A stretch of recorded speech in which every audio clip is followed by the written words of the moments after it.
Hello beauties, இன்றைக்கி நம்ம எதை பற்றி பார்க்க போகிறோன்னா ஜோசஃபோட ஸ்டோரி தான். எனக்கு பைபிள்லேயே ரொம்ப பிடிச்ச ஸ்டோரி என்னென்னு கேட்டிங்கன்னா, நான் ஜோசஃபோட ஸ்டோரின்னு தான் சொல்லுவேன். ஏன்னா நம்ம முன்னேறத்துக்கும் அதிகாரி ஆகிறதுக்கும் வயசு ஒரு தடையில்லை அப்படின்றது இந்த ஸ்டோரியோட மெயின் கான்செப்ட். நீதியும் உண்மையும் உழைப்பு மட்டும் இருந்தாவே போதும், நம்ம எவ்வளோ பெரிய அதிகாரியாக வேணால் ஆயிடலாம். அதுதாங்க இந்த ஸ்டோரியோட மெயின் தீம். ஓகே, உங்கள் லைஃப்பும் ஜோசஃபோட லைஃப் மாதிரி பியூட்டிஃபுல்லாக மாறணும்னா இந்த ஸ்டோரியை கேளுங்க. சரி, வாங்க ஸ்டோரிக்குள்ளே போகலாம். யாக்கோபிற்கு 12 மகன்கள் இருந்தனர். அவர்களில் யோசேப்பு மிகவும் அன்பான குமாரன். அவனுக்காக யாக்கோபு அழகான பல வண்ண ஆடை ஒன்றை தைத்துக் கொடுத்தார். இதனால் அவன் சகோதரர்கள் அனைவரும் பொறாமைப்படினர். யோசேப்புக்கு தேவன் கனவுகளைத் தந்தார். அவன் கண்ட கனவுகளில் சகோதரர்களும் கூடவே தந்தை தாயும் அவனுக்கு முன் வணங்குவார்கள் என்பதை குறிப்பது போல இருந்தது. அவன் அந்த கனவுகளை பகிர்ந்தபோது சகோதரர்கள் மேலும் வெறுக்கத் தொடங்கினர். ஒருநாள் யோசேப்பு தனது சகோதரர்களை வயலில் பார்க்கச் சென்றான். அப்போது அவர்கள் அவனை பிடித்து முதலில் கொல்லத் திட்டமிட்டனர். பின்னர் கொல்லாமல் அவனை ஒரு கிணற்றில் தள்ளிவிட்டு அங்கிருந்து வந்த இஷ்மாயேலர் வணிகர்களிடம் 20 வெள்ளிக்காசுகளுக்கு அடிமையாக விற்றுவிட்டனர்.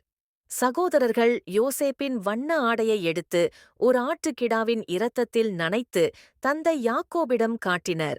யாக்கோபு அதைக் கண்டு, யோசேப்பு காட்டு மிருகங்களால் கொல்லப்பட்டான் என்று நினைத்து ஆழமாக துக்கமடைந்தார். யோசேப்பு எகிப்திற்கு கொண்டு செல்லப்பட்டான். அங்கு அவனை போத்திபார் என்கிற பரவோனின் அதிகாரி வாங்கிக் கொண்டான். யோசேப்பு தேவனை நம்பி எதையும் நேர்மையாகச் செய்ததால் அவன் எப்போதும் வெற்றி பெற்றான். போத்திபார் அவனை நம்பி தன் வீட்டின் எல்லா காரியங்களையும் அவன் கைகளில் ஒப்படைத்தான். ஆனால் போத்திபாரின் மனைவி யோசேப்பை சோதித்தாள். யோசேப்பு பாவத்தில் விழாமல் தப்பிக்கும்போது அவள் பொய்க் குற்றச்சாட்டைச் சொல்லி அவனை சிறையில் அடையச் செய்தாள். சிறையில் இருந்தபோதும் தேவன் யோசேப்போடு இருந்தார்.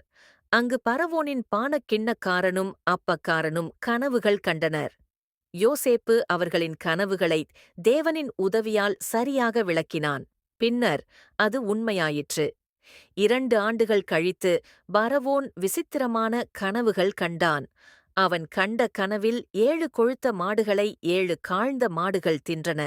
அதேபோல் 7 நல்ல அம்புகளை 7 வாடிய அம்புகள் விழுங்கின. யாராலும் அந்த கனவை விளக்க முடியவில்லை. அப்போது பானக்கிண்ணக்காரன் யோசேப்பை நினைவில் கொண்டான். யோசேப்பை பரவோனிடம் அழைத்தார்கள். அவன் கனவை விளக்கினான். எகிப்தில் 7 ஆண்டுகள் வளம் வரும், அதன் பின் 7 ஆண்டுகள் கடுமையான பஞ்சம் வரும். இதைக் கேட்டு பரவோன் யோசேப்பை எகிப்தின் 2ஆம் அதிகாரியாக நியமித்தான். வளம் நிறைந்த 7 ஆண்டுகளில் யோசேப்பு கோதுமையை அதிகமாக சேமித்தான். பின்னர் பஞ்சம் வந்தபோது எகிப்திலும் சுற்றியுள்ள தேசங்களிலும் மக்கள் உணவுக்காக வந்தனர். அப்பொழுது யாக்கோபின் குடும்பமும் உணவுக்காக எகிப்துக்கு வந்தது. அவர்கள் யோசேப்பை அடையாளம் காணவில்லை. யோசேப்பு அவர்களைச் சோதித்த பின்பு தன்னை வெளிப்படுத்தினான். நீங்கள் என்னை தீமைக்காக நினைத்தீர்கள், ஆனால் தேவன் அதை நன்மைக்காக மாற்றினார் என்று கூறினான். பின்னர் யோசேப்பு தந்தை யாக்கோபையும் தன் குடும்பத்தாரையும் எகிப்துக்கு அழைத்து வந்து பாதுகாப்பாக வாழ வைத்தான்.